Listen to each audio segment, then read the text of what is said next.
I'm a serenity expert and positive intelligence specialist. Welcome to It's All Good show. Lucas here for a chat.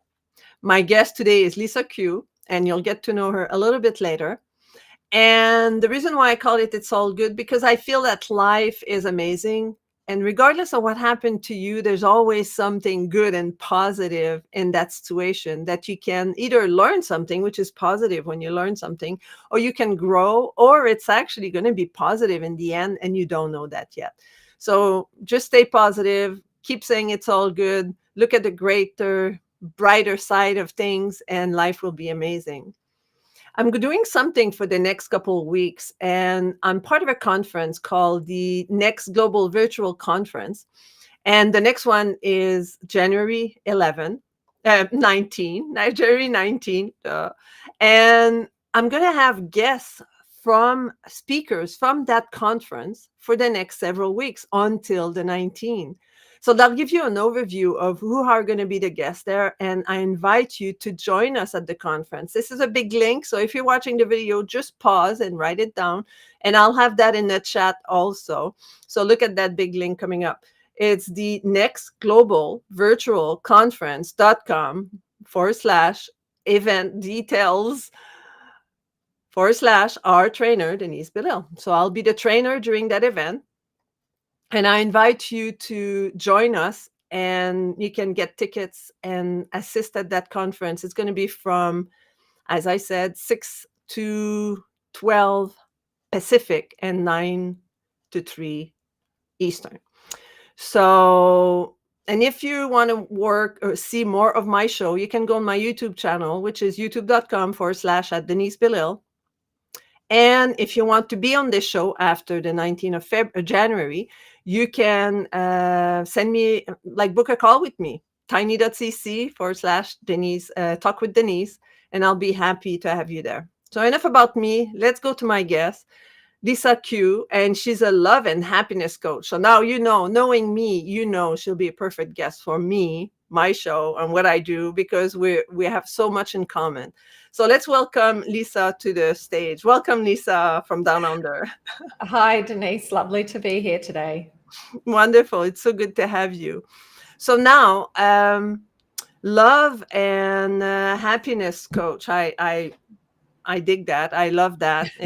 I'm also working with relationship and helping people, moving forward in their life and in their personal life and all that. But what is your path? What brought you to do that? Tell me a little bit about you, who you are. And now we know you're in Australia, but tell me a little bit of how you became a love and happiness coach, and what do you do? Well, if someone had told me when I started my financial planning business nearly 9 years ago that I'd be a love and happiness coach, I would have thought they had rocks in their head. However, I've always been a big believer that life will continually meander you to where it wants you to be, not where you think you want to be. Mm-hmm. And I've had a lot of challenges in my life, but I've always been the glass is always 3/4 full. It's never ever even half empty or half Mm-hmm. full, because there's always a silver lining to Yeah. everything. And in how I actually became a love and happiness coach was when the global crisis happened with COVID and the world was shutting down. I was dealt the blow of losing my brother to suicide. Mm-hmm. And this was actually my second brother that I had lost. The first one was in an accident. And I really found it really hard to feel such grief, but still see the positive. Mm-hmm. And I didn't allow myself to fall into that heap because I had clients that I had to deal with. So it was almost like I had to disconnect from the grief, deal with my clients in my business, being self-employed. There's only Mm-hmm. you. Yeah, you can't help it, for sure. And the industry that I was in at the time was bringing in all these changes. I felt like the whole time I was in the industry, it was just bringing in one change after the other that made my job harder and harder. And I felt like I had this noose around my neck, and it was getting tighter and tighter and tighter. And when I lost my brother, I realized that for the last 5 years of his life, he hadn't been happy. Mm-hmm. He was living a life that he didn't want to live. There was a lot of family pressure put on him to take over the family business when all he really wanted to do was design t-shirts with happy, positive sayings on them. And so after he passed away and after I dealt with my grief, he came to me in a dream and he handed me something, and it was his healing gift. And that was kind of the biggest turning point for me, because I realized that so many people out there, we actually choose unhappiness. Mm-hmm. I chose to fight my ex-husband in divorce courts for 8 years because he was initiating and I was responding. When I stopped responding and just went, no more, I just don't care anymore, it's like the universe went, oh, finally. And he stopped annoying me. And I went on to, build a business helping other people. So I really just took this beautiful journey where every time life threw something at me, I would just go, okay, how do I react, or do I respond, or do I allow? Mm-hmm. And the more I started to allow versus reacting, the happier I became. And then how the love part came in was, I was always interested in relationships and why we seem to, it's almost like we self sabotage in our Mm-hmm. relationships.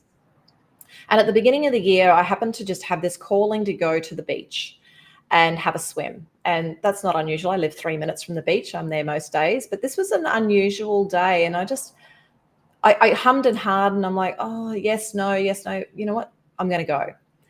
And on that day, I actually met someone whilst physically swimming in the beach. And we started dating from the moment we met. And I realized, wow, is this what dating without doubt feels like? And so it took me on this beautiful journey of how you can invite love and allow love and happiness into your life without that resistance. And when the resistance isn't there, when we no longer have the wounds of our past, beautiful experiences come into our life. And, sadly, that relationship didn't work out, but it was a beautiful experience. It was the first time I could see love and happiness as a journey and not a destination or getting stuck at the outcome. And so Mm-hmm. that's what became the basis of my business. That's great. And I love the what you said about that relationship, even though it didn't continue, obviously, for what you said, you're not with that person anymore. But what I hear is you lived everything you had to live while you were with that person, and you truly experienced love, and you truly open up yourself to what was there, as opposed to go in with breaks, or not, fear or anything else like that, which is awesome. And that taught you a lot about love. So that's what I Mm. understood from that, right? Yeah, yeah. It was the first time that I didn't get stuck at the outcome at the end, and I just Mhm. embraced the absolute sheer joy that I was experiencing. Mhm. And when I actually reframed my perspective on how I saw love and relationships, the happiness just grew. And so it's one thing to be a positive, happy person, but to really just embody true happiness.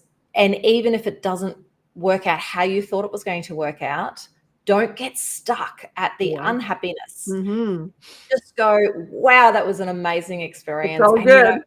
it's all good. And I love that. And, even when I was a financial advisor, I had a giggle to myself when I saw that you're a serenity expert, because my tagline for Sempre Financial was helping you achieve financial serenity. Mhm. And so for me, it wasn't about helping you make, millions of dollars. It was about working with you to achieve serenity, to achieve peace and happiness. Yeah. And so even as a financial advisor and money coach, I was always leading people to just learn to be happy with what they've got without, there was a saying that I used to use: don't let the things that you want make you forget the things that you have. Mhm. Mhm. Yeah, that makes a big difference, the stigma of the grass is greener on the other side, well, just nurture your own grass and, be happy with the fact that you do have grass, right?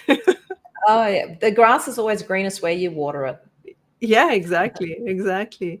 So tell me about, I know we've talked also about your divorce, right? And then I know that so many people nowadays are divorcing, especially since COVID. There's been a big hike in divorce since COVID. So what is the secret of lasting relationship? So how can someone avoid to be a statistic of one of two couple end up in relationship? I feel this is a kaleidoscope of answers that I could give you, but I know we don't have all day, but we will at the conference. Yes, yes, we'll have lots of time. However, what the biggest thing that I have discovered that has really helped me is learning my attachment style.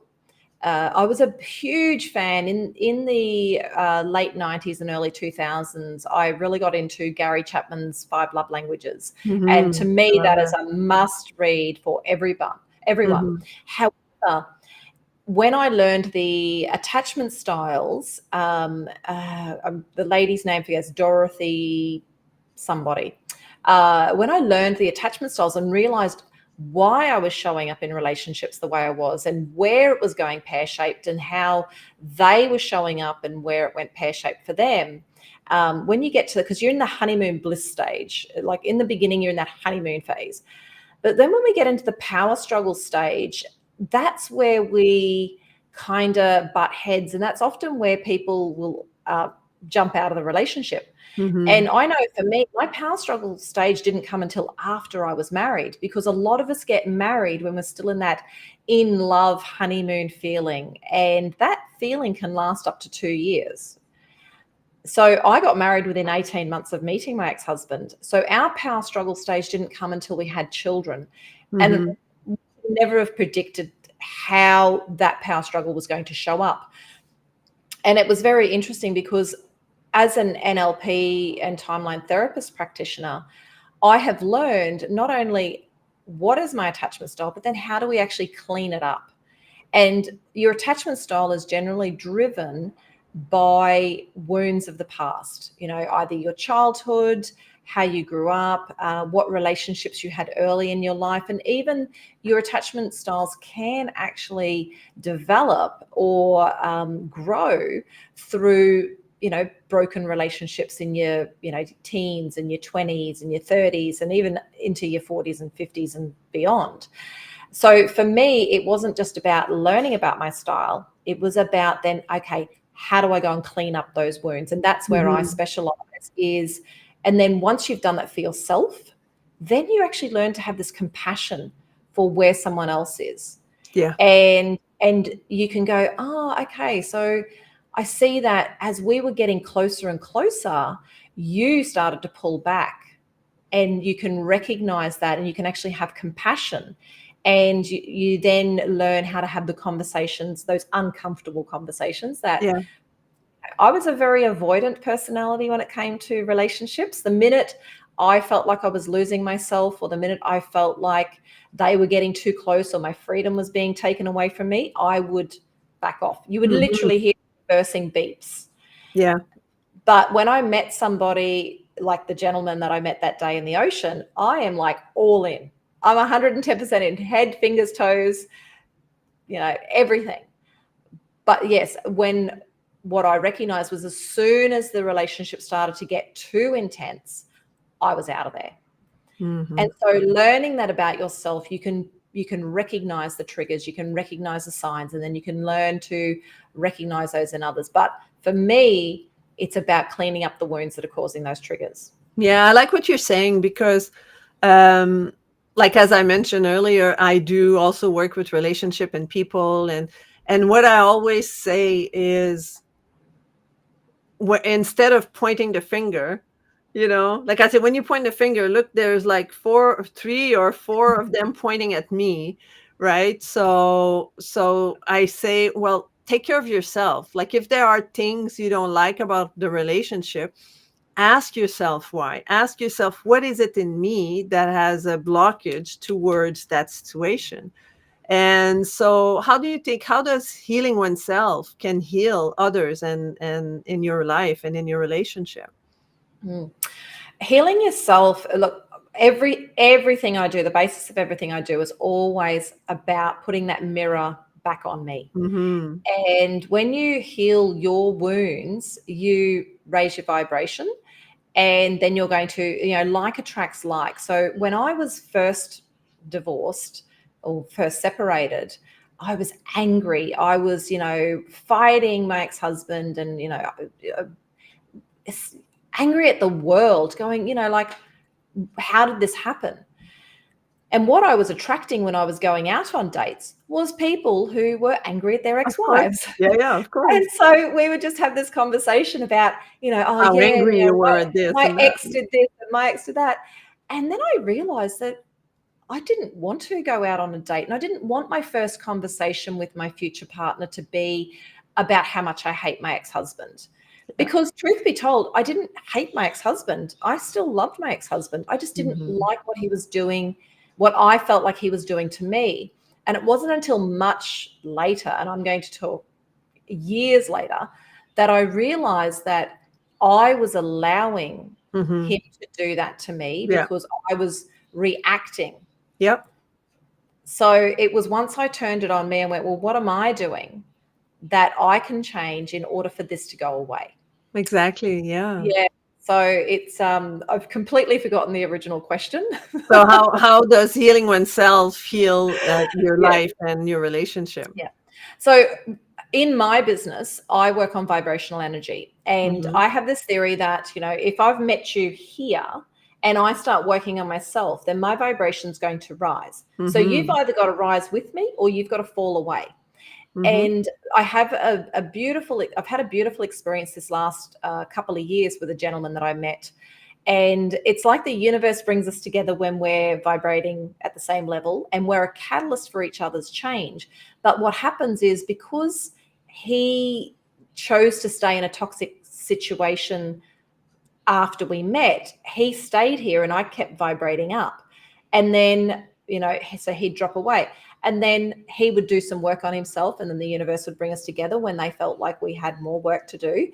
And then again. And so it's actually been this beautiful journey where we have, every time I come into connection with him, it's like he is my catalyst for the biggest amount of change, because Mhm. he's a special, particular soulmate that I have a contract with.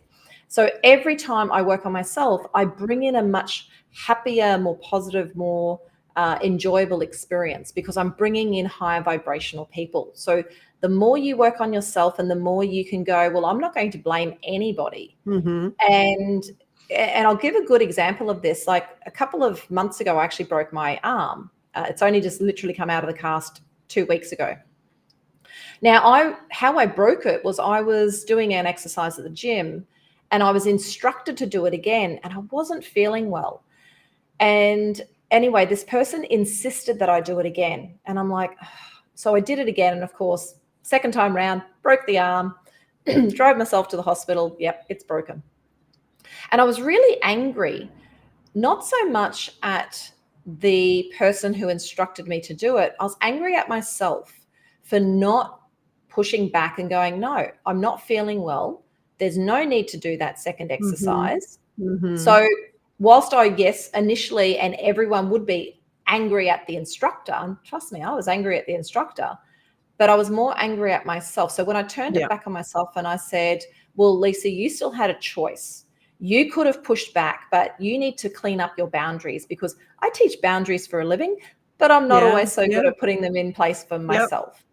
So again, there was a lesson there. And so once I learned to go, okay, healthier boundaries, reinforce the boundaries and follow through, I was able to then let go of the anger that had caused the pain. So I don't actually feel any pain in this arm anymore. I'm still working on the The movement. flexibility, yeah. Yeah.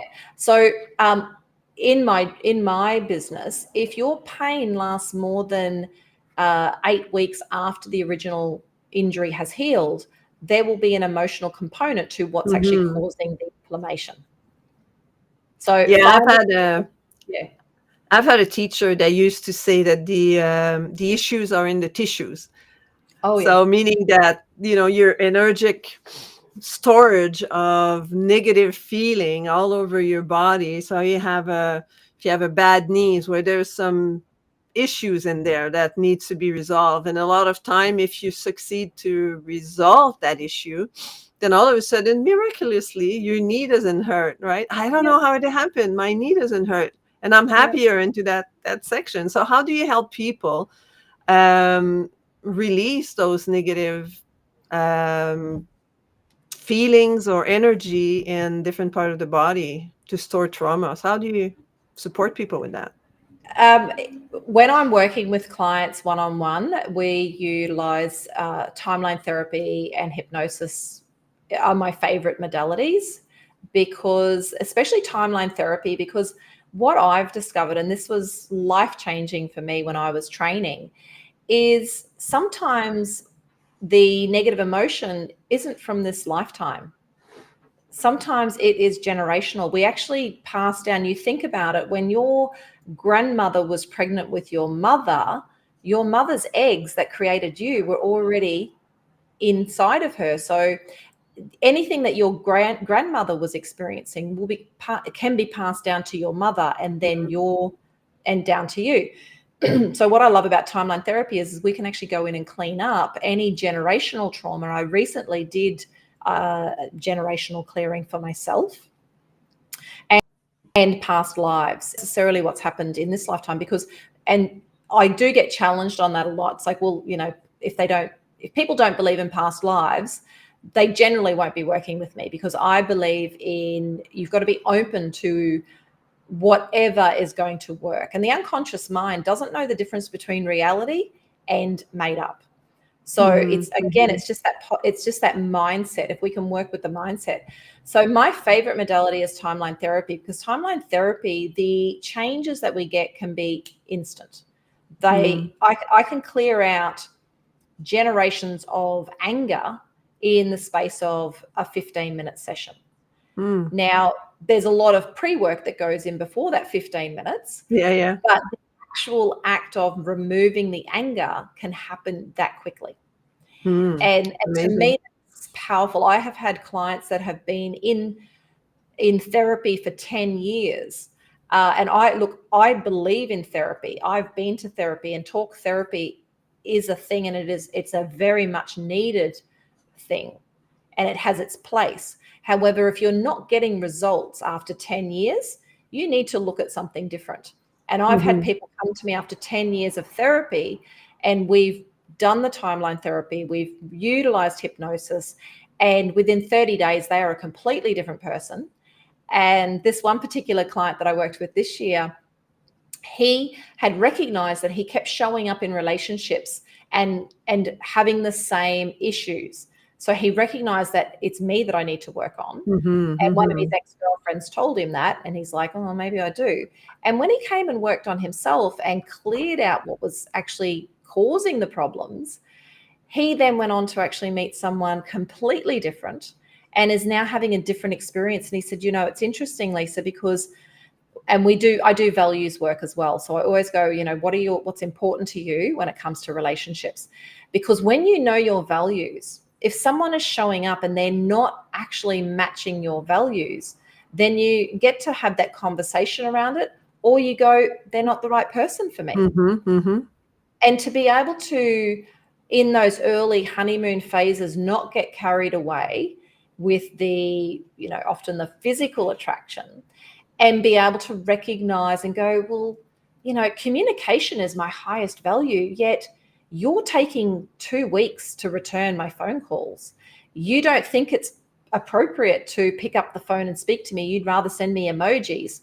That's not aligning with my value of yeah, communication. yeah, So if that's not working out in the beginning, what makes you think it's going to work out long term? yeah, that's not gonna change for sure. Yeah, exactly. So the Yeah, ability to confidently assess whether someone is actually a match and compatible. We get caught up in I think, the head rush of that excitement in the beginning, that we forget to look at the long-term compatibility. mhm, And often when we're in that in love feeling, we make irrational decisions, and then further down the track, we get into trouble, and that's where relationships break down. Mm-hmm. But even Mm-hmm. when relationships are in trouble, they can still be rescued if both of those people want to work on themselves individually to then come back and work on the relationship. But how can someone can start? What is the one thing that someone can do to start the healing process? Like The without number doing, like without necessarily, like somebody say, okay, I'd like to start working on myself. I'm not sure I'm ready to hire anyone, but what can Yep. they start doing?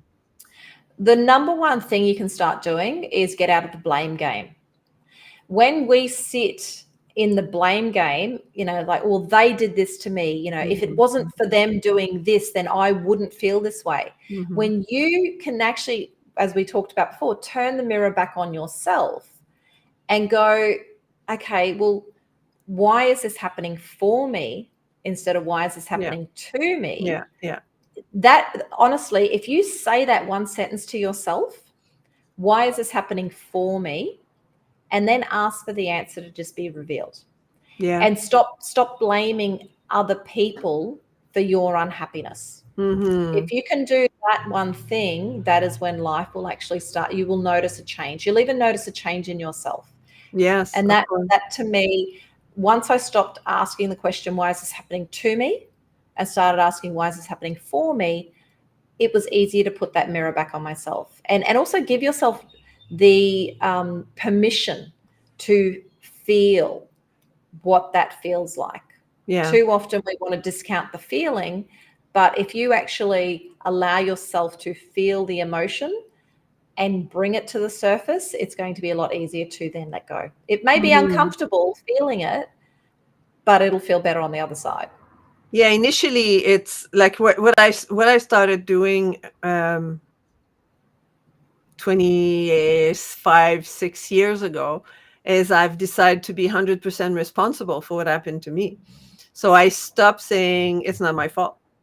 Mm. Right. So now I don't go around say it's all my fault, right? But it's more like when something happened, like I don't do the blame game. Yes. I haven't told, like I haven't say it's not my fault because, he did this and all that. And that changed my whole perspective to me, the way I Yes. see myself. I feel like it's empowering me to take charge in my life because now I'm in charge. I can't blame other people for what happened to me. So if I want good things to happen, then I have to show up. I have to move forward. And that didn't happen overnight. But now I don't think if I ask my friend, people around me, they don't really hear me say it's not my fault.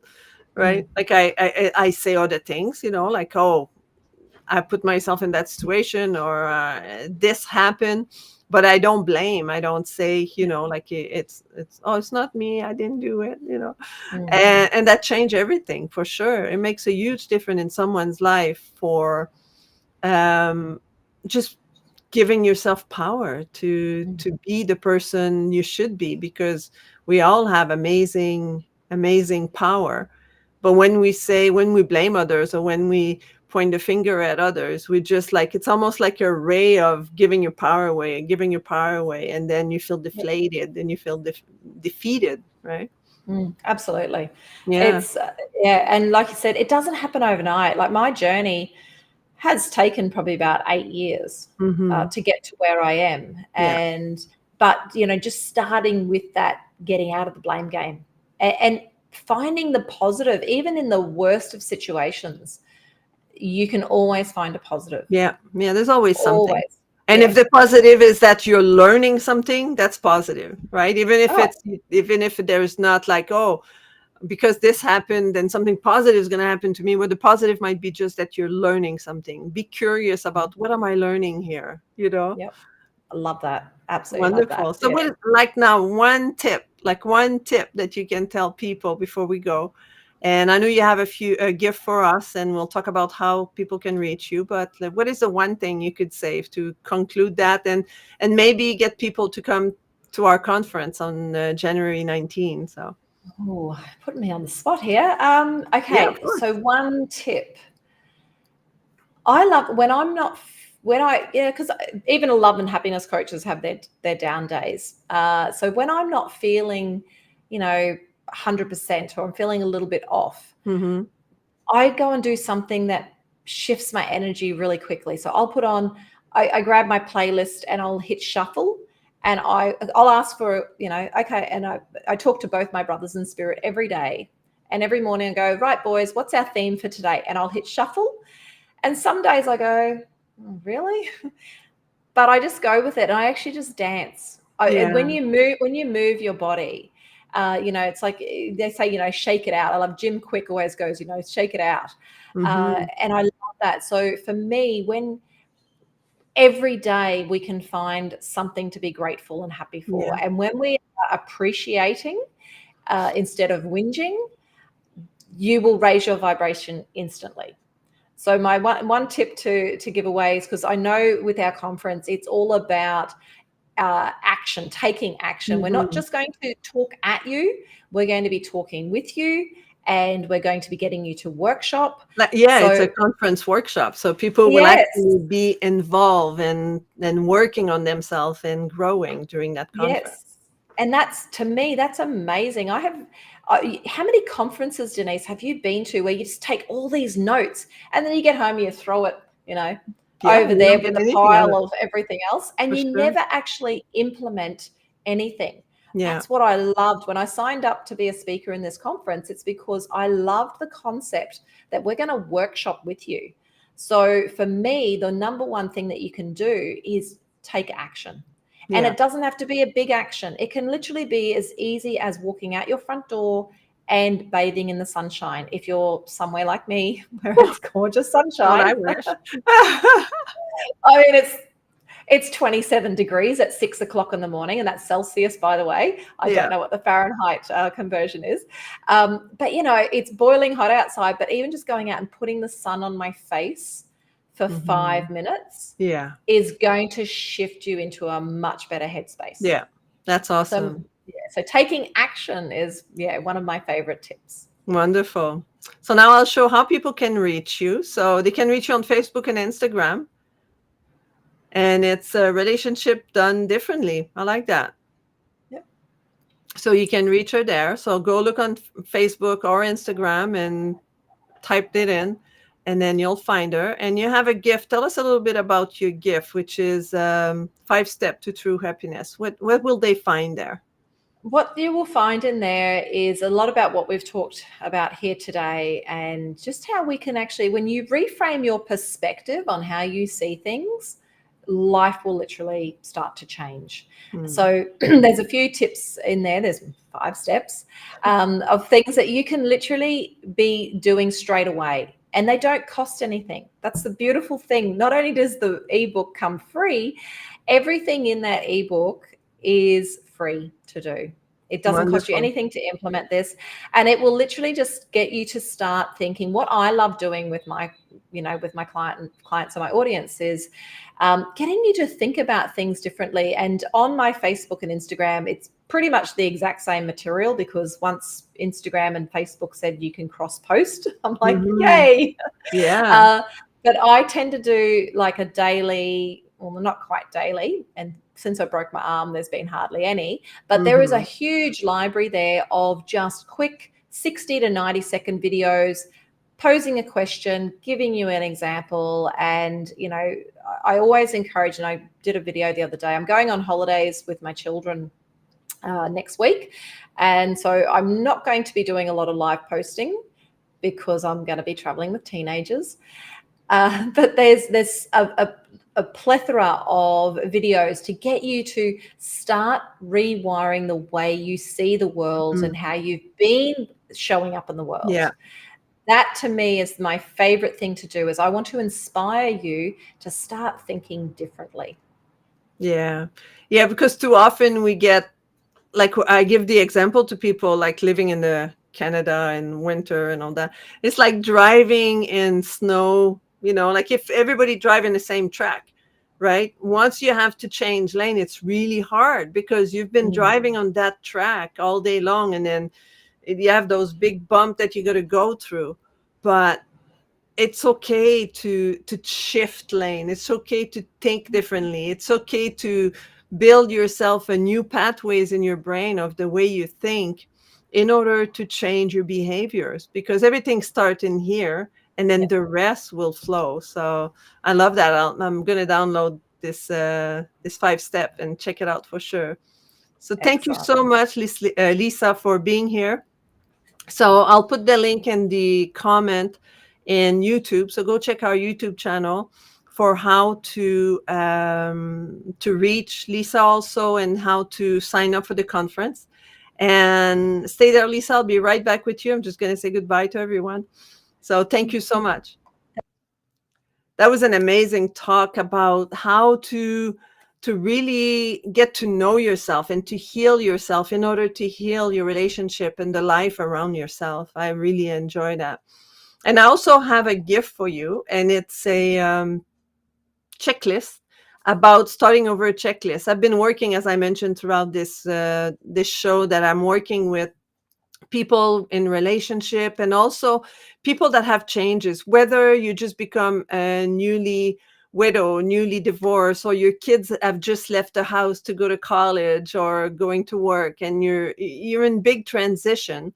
Well, I have a checklist that is the starting over checklist, and I encourage you to download it and check it out. Like, it can help you, give you a few tips on how to handle those changes in your life, and how to be able to move forward in a very positive way.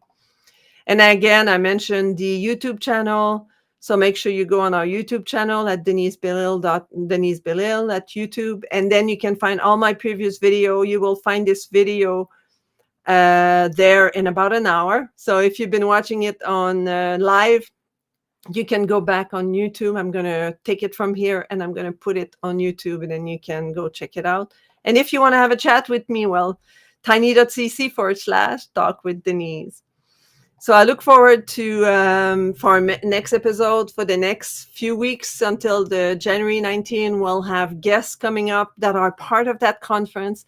So I invite you to join us at the conference. I will also put a link on the chat below, on the comment of how to reach us at the conference and how to sign up. So until next time, be kind to one another, and life is good. It's all good. Take care.